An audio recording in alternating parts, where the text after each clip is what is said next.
Peppa Pig. After the argument, it all started on a normal morning. Susie came over to play with Peppa, just like always.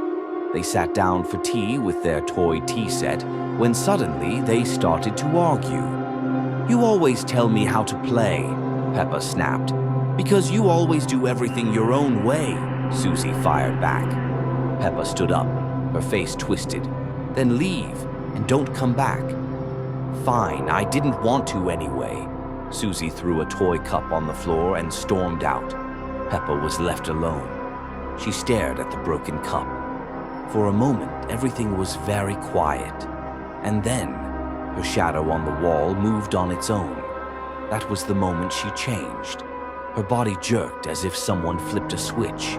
Her skin turned pale, her ears stretched upward, her eyes became empty and still, her mouth slightly opened, and her lips pulled into an unnatural line.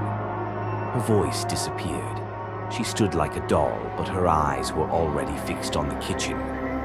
Mummy Pig was first. She called Peppa to dinner, but Peppa slowly walked past her without a word.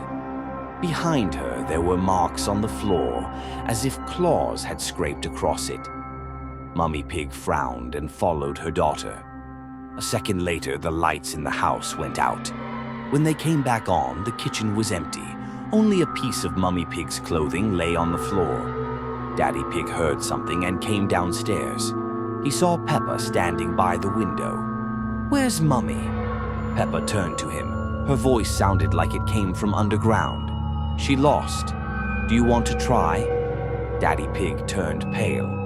He tried to leave the house, but the door was blocked. All the windows began to shut by themselves. Peppa moved slowly, but everything around her cracked and moaned.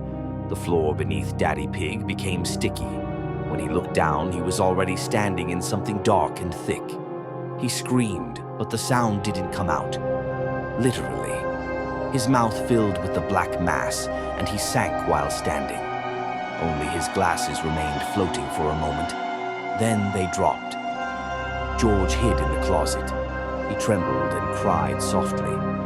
But Peppa knew where he was. She quietly opened the door and just stared. Without a word, her gaze alone started changing everything inside the closet. The floor began to fill with webbing. The walls cracked, and the air hummed. Within seconds, George began to scream, but instead of sound, bubbles came out, like he was underwater. He gasped for air. Then the light went out, and when the closet opened again, only his toy dinosaur was left. Now the house was silent.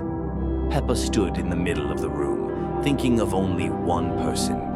"Only you are left, Susie." The next day, Susie came back, naively hoping to apologize. "Hi, Peppa, I just wanted to say," but she didn't finish. Peppa stood at the door, but she wasn't the same. Black, empty eyes, long, thin fingers. She wasn't breathing. "Susie, I don't play anymore. Now I decide." The door slammed shut behind Susie, and this time there was no scream, only quiet, barely audible laughter. Childlike, but not alive.